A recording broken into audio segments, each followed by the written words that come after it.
想不到几日不见，司空姑娘的武功竟精进若此。那当然，长得也更漂亮了。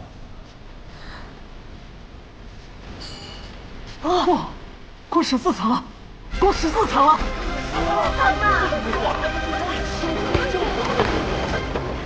二位久等了，咱们这就继续吧。萧瑟，这两位是？看这打扮是望城山的人吧？偶遇而已，想请望城山的两位高人算一卦。望城山李凡松见过司空姑娘。不知两位前来雪月城所为何事？那个，我们就是来看看，就是来看看。二位，咱们开始吧。接着，这是什么？这药叫做冰清水，常人服下，全身的血液都会顷刻间冻结，但对于你不同，你的火灼之术已经进入了迦楼罗境，但你的身体却难以承担。如果运功过久的话，恐伤及自身，而这冰清水便会护住你的心脉，延长火灼之术的时间。多谢师兄。哎，对了，师兄，这15层可有什么建议？我建议你明天再来。明天？这登天阁的每一层都是不同弟子轮流值守的，只有守阁长老在这一层，一待就是10年。哦，今日你已经很疲惫了，早些回去休息，明天再来。哎，好吧。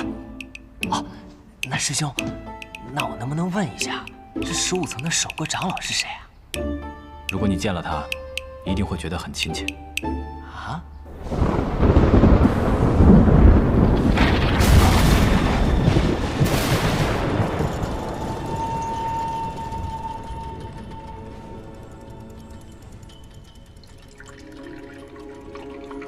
长相大剑今日竟有空来青天剑做客，真是难得呀！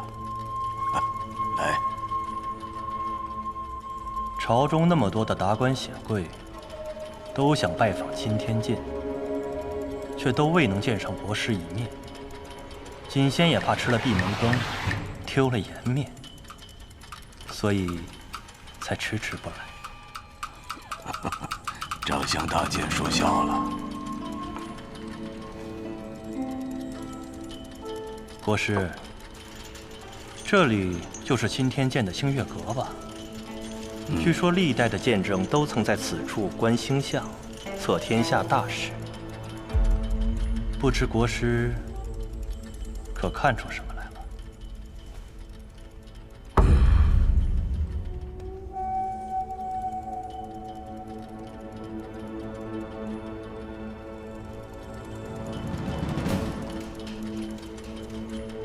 明日会下雨。就这样。后天还会继续下，刮西风。3日后会放晴，但还不确定。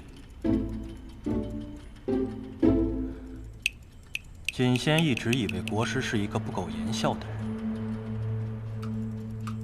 没想到国师却有这样的闲情雅致。我没有开玩笑，大剑不信我说的。锦仙自然相信，只是国师应该知道，锦仙并不是问明日的天气，而是这个王朝的明日。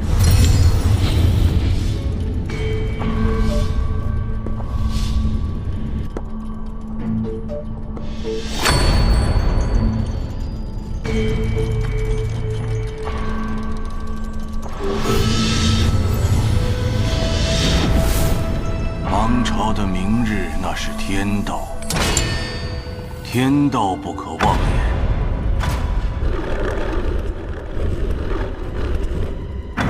因为当你知道天道的时候，它就已经开始发生改变了。它只是一个可能性，而不是一个确定的答案。但世人想听的只是一个答案。因此，长相大剑问的那个天道，它并不存在。为何？如今只剩2种卦象，我想请问先生，若这次还是3面桃花呢？若仍是桃花，那此卦便是用九，见群龙无首。是吉还是凶？大吉，天下共治，群龙无首。观望者时机一到，可一化龙，直飞9天。那若是桃木剑呢？大凶，龙死荒滩，血流3万里。好。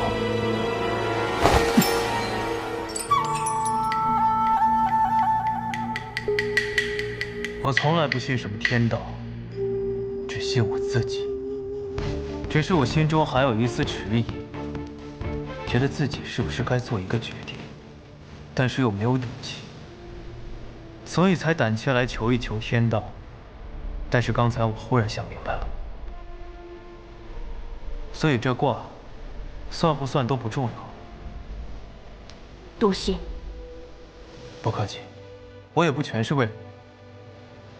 毕竟，若是真折了望城山的8成天道，我还真怕那赵玉征提剑来砍我的脑袋。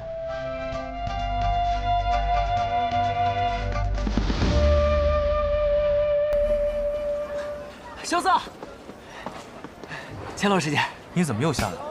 我刚跟大师兄打完，他让我下来先休息，明儿再去。这么听来，你还赢了？惭愧，惭愧。刘姐，你这3脚猫的功夫怎么可能赢得过大师兄呢？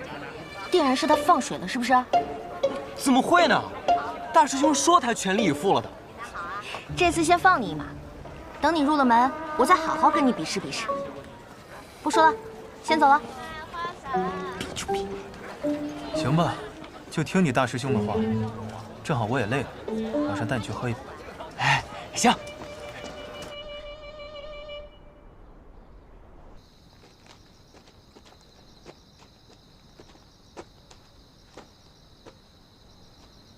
你怎么不走了？到了。到了。这儿啊？那个，我身上可没有钱啊。放心吧，今晚的酒不用钱。啊？用缘分。用缘分？用缘分喝酒？东归东归，东面有君子，待客而归。你在那儿嘀嘀咕咕什么呢？这酒肆连老板都没有。这不就在那儿睡着呢？啊！这是酒肆老板？哪有酒肆老板把自己给喝醉了的？这点小酒，喝到屋顶上去了。不过是侠情而已。哎！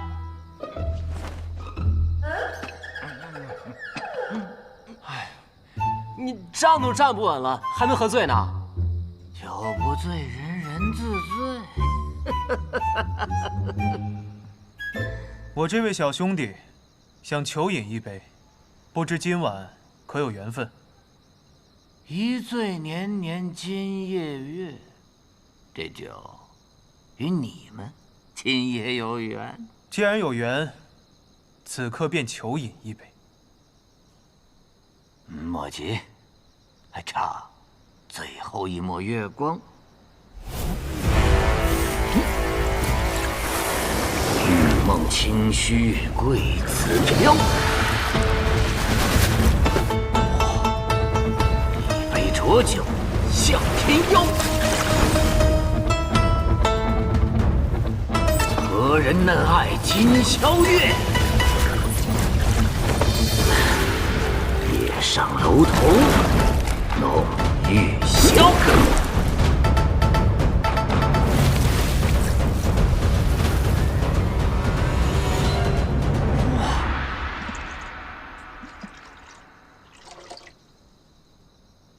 喝吧，这是最好的风花雪月。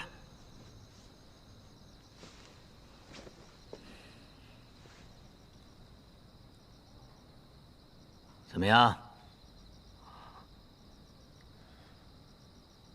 疏凉如风，柔美如花，寂静如雪，畅凉如月。好酒能品1味，碉楼小筑的秋露白号称能品3味，我这酒能品4味否？在我看来，人间百味也不过如此了。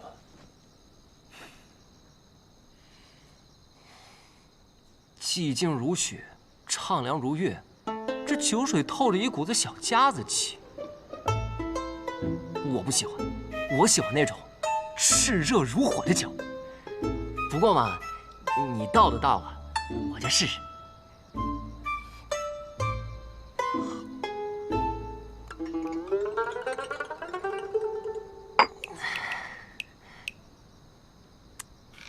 这酒。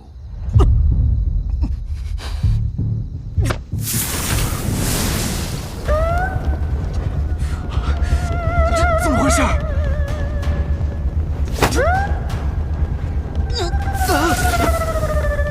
感觉如何？你到底是谁？这又是什么酒？我是一个酒肆的老板，这是我的风花雪月。我现在问你，这第2碗，你还要不要喝？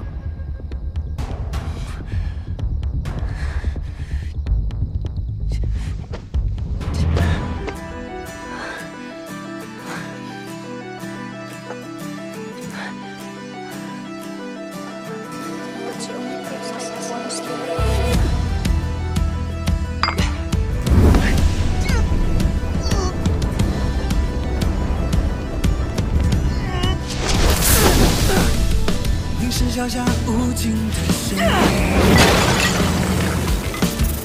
它游过这世间的瞬间。这第3碗，你可敢喝？寻人频率模糊了双眼，不顾一切向前，无法抗拒的心跳，随着呼吸改变。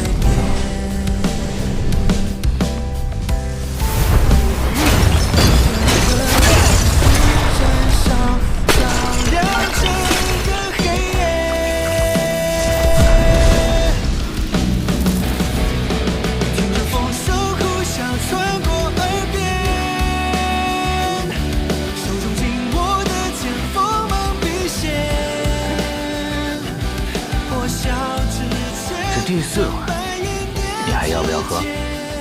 这碗喝了，肯定会死。死的话，都不需要上那登天阁了，直接就登天了。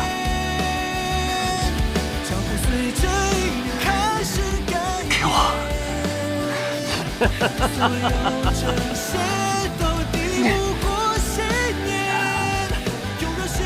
你醉了，睡吧。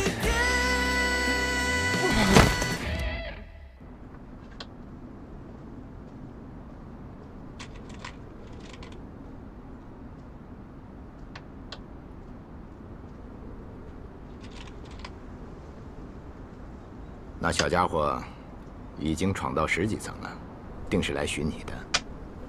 你不见见他吗？说不定是雷家让他来寻雷云鹤的。若是雷家派他来，他就拿着名次找我了，何必去闯登天阁呢？我见过那孩子，一袭红衣，和他母亲当年一模一样，只是那傻乎乎的性格是学他爹爹的。和你听说你等的那个人也入城了，你为何不去见他呀？你都不急，我自然不急。师兄呢？为何没跟你一起来？他呀，他为了酿他的孟婆汤，要去海外仙山去寻求他最后一味草药。孟婆汤，过去的事情，他就那么想忘记吗？他最想忘记的，只是一件事情罢了。哎，我们正聊着雷无节，怎么一下子拐到大师兄那儿去了？哎，说真的，你真不想去见他？我说你这个执拗的性子啊，真得改一改。他可是你的……哎，罢了罢了，不提雷无节了。除了雷无节之外，还有一位你故人的弟子也来了。故人？望城山，赵玉珍。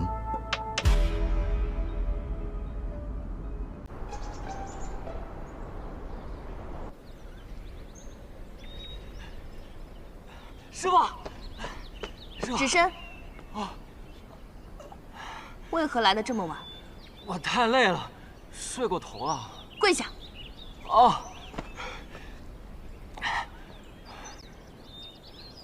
还真是个傻子，还不快行拜师礼？哦，弟子雷无节，拜见师傅。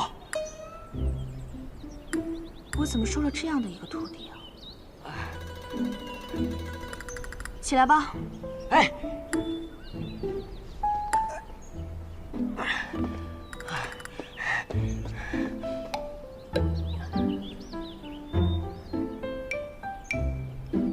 雷无节，弟子在。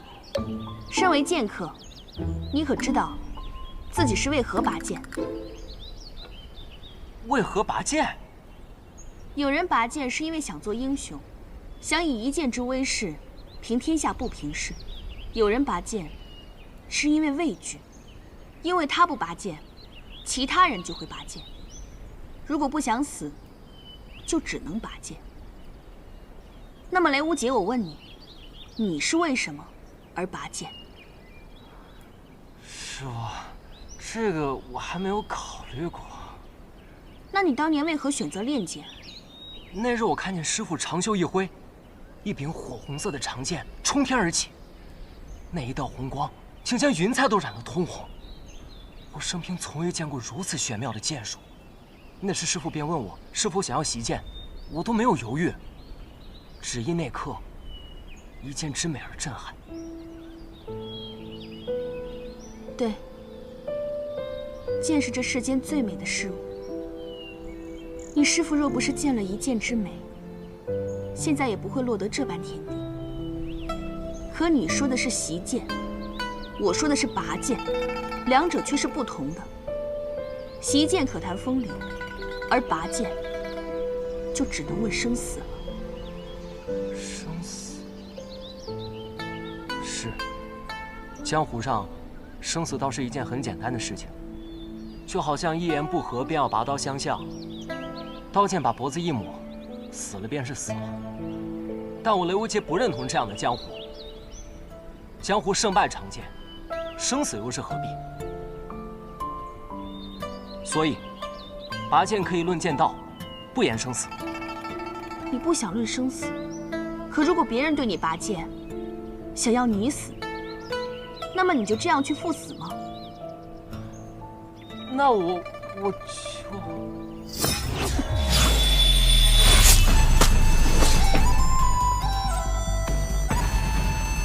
此剑名为听雨剑，是剑心种种主所著，风雅四剑之一。为师赠予你了，就当是拜师礼。听雨剑，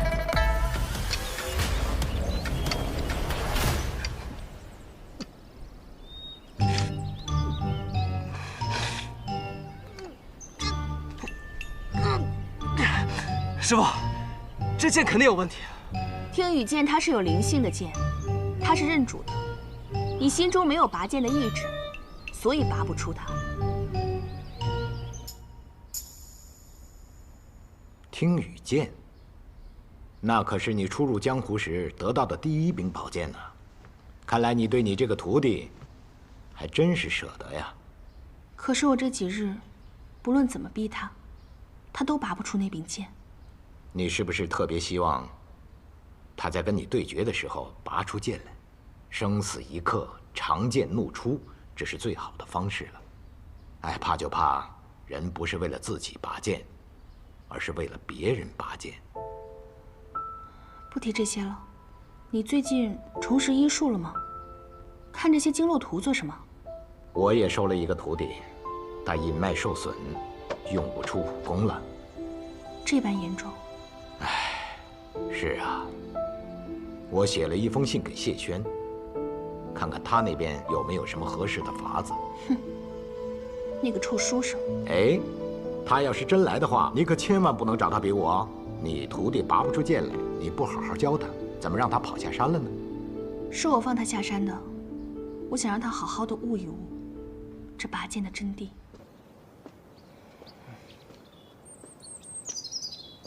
雷无杰，是你，陆明轩师兄。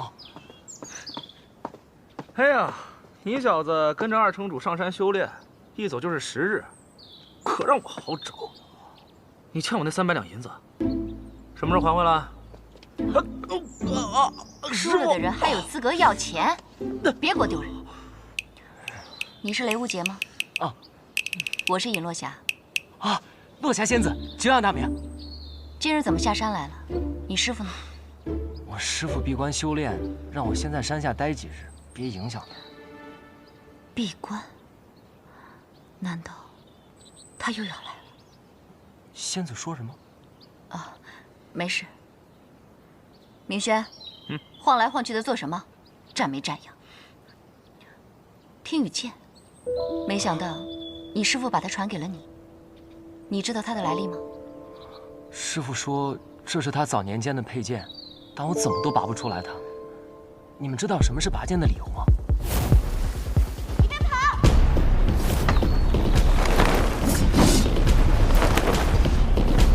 嚯，你是比一直快。萧瑟，踏云部果然是天下第一轻功，可萧瑟没有半点内力，却有逍遥天境级别的高手所拥有的轻功水准。你给我小心点！知道你拔的是什么吗？这是云烟细棉，1000两银子一匹。我管你是什么！雷无杰，哎，来了！找我有什么事儿，萧师弟？我是你师兄，再敢叫一句师弟试试？千洛师姐，你打我萧兄弟干嘛？萧兄就萧兄，哪多个弟子？雷无杰，这没你的事儿，撒手！哎，你是不是想说要打我的萧兄弟，得先问过我？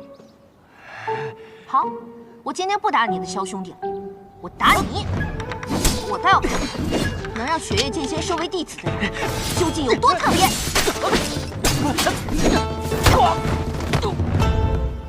萧瑟，打不过啊！你把他给我打趴下，我给你800两。啊！8000两。我把我打趴下，今天你们2个谁都跑不掉。萧瑟，你到底怎么招惹他了？谁没事招惹这种人啊？萧瑟，你说清楚，哪种人？就是那种整天追着男人跑不要脸的人。你，雷无杰，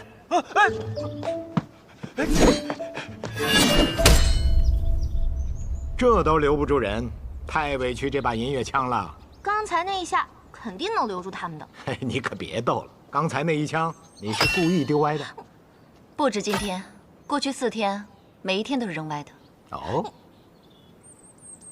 好，看我今天怎么收拾他。他们。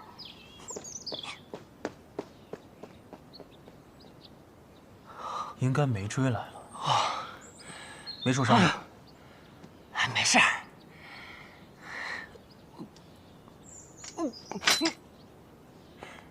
哎，这可是云烟细棉，很贵是吧？倒也不是，主要这个不吸血。哦。走吧，带你去找点水擦一下。走。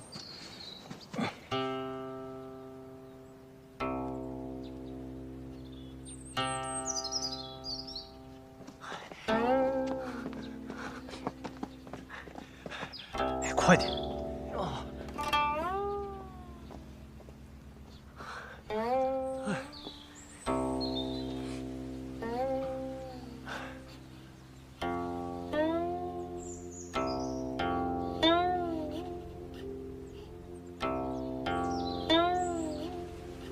路过此地，冒昧拜访。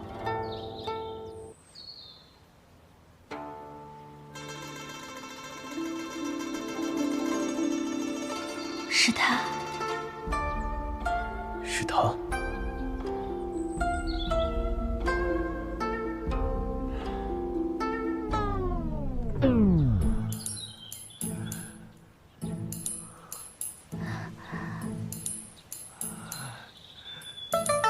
刘姐，你流鼻血了。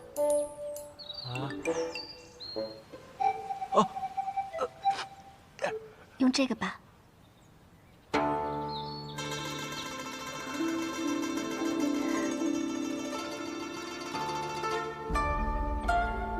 不要，我自己可以的。这是罗姐，这条手帕至少80两。不用，真不用。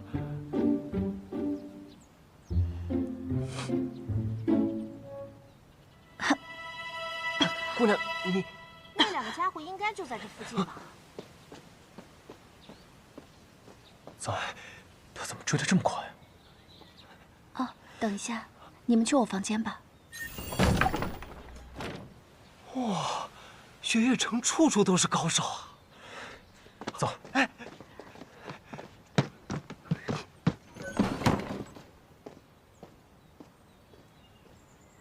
叶姐姐好啊，千落姑娘。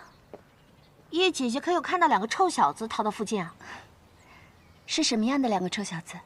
一个穿着红衣，拿着剑；一个穿着青衣。反正看起来就不像什么好人的样子。啊，倒是没有见到。若是见到了，会告知千落姑娘的。这2天天气有些转凉，叶姐姐身体不好，就多在屋子里歇息吧。我就不打扰你了。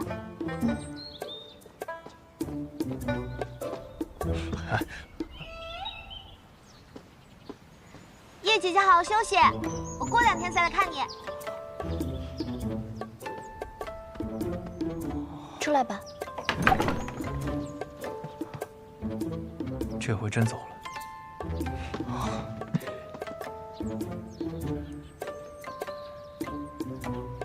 多谢姑娘，感恩姑娘尊姓大名。举手之劳而已。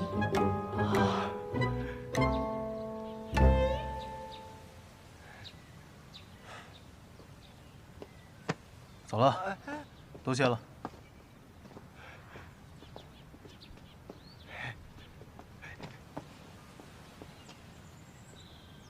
许久不见了，小楚河。你刚才为什么拉我走？我再不拉你走，你是不是就该问姑娘今年芳龄几许，是否婚配？那我没有。人家姑娘不回答你的问题，那摆明了是不想跟你多聊。你留在那讨什么嫌？再说了，你若想再见她，这有何难？司空千落不是认识他吗？你问唐莲啊。对呀。有什么事要问我啊？大师兄。这次，你这又被大小姐追着满城跑，你就不能消停点？这事怎么能怪到我头上？现在雪月城这么大一堆账要我来管，他还天天缠着我说是要跟我切磋，我又不会武功，怼他2句算客气。昨天是学他解我棺材的时候捏着鼻子说话，今日又怎么气着他了？今日是说千落师姐是那种追着男人跑的女人。你还好意思笑？连个千落都打不过，真不想当你这个大师兄。谁说的？若是杀不见在手，我至少能跟他打个平手。这听雨剑怎么了？师傅说，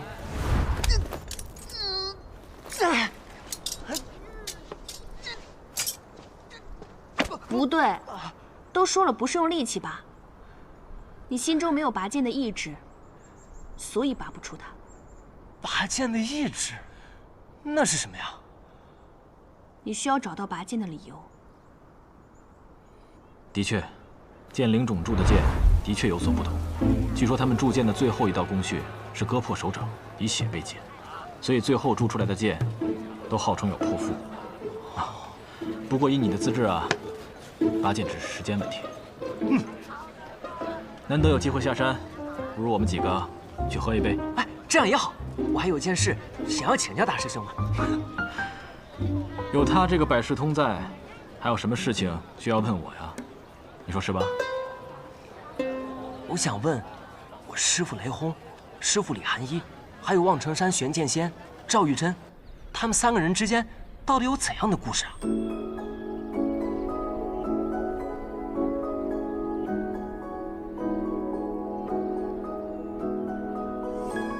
姑娘，你是谁啊？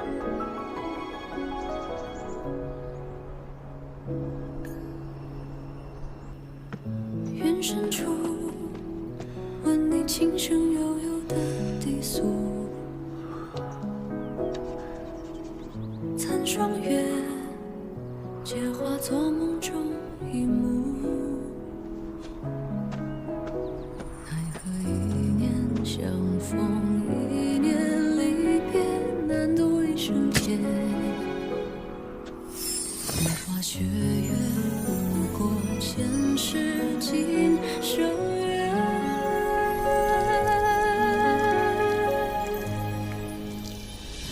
一段风月，一执念，泪难消心中结。情深不寿，与谁诉离别？一生所念半生缘，天不老，情难绝。蓦然回首，你在等我阑珊。姑娘，你是谁啊？你怎么知道我是姑娘？不过换了男装，还贴了2撇假胡子，只有那守山的小道童才会被骗吧？你就是赵玉珍。对啊，我就是赵玉珍。要不要过来一起做？一会儿就能吃桃子了。桃子？对，我将离火镇心诀注入我这桃木剑中，插在树下，再过半个时辰，就能长出桃子了。离火镇心诀，望城山的至高心法，你居然用来种桃子？那不然，练它做什么？我是雪月城李寒一，听说你是望城山开山以来最年轻的天师，我想来找你问剑。雪月城，李寒一，这6个字放在一起，可真是够冷的。可别耽误了我的桃子长大。废话那么多，看剑！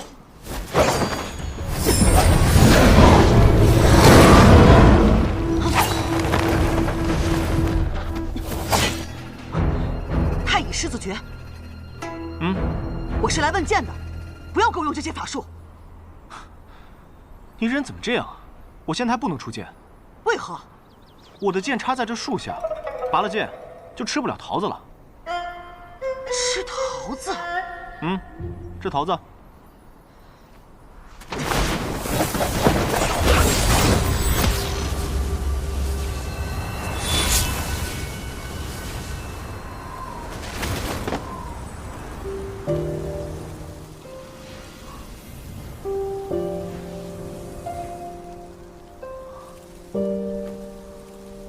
让你吃个屁！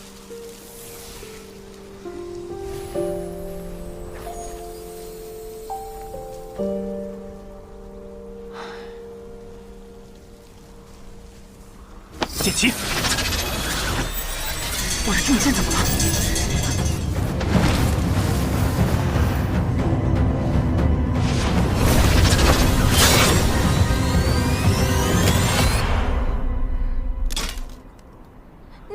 我就说你是个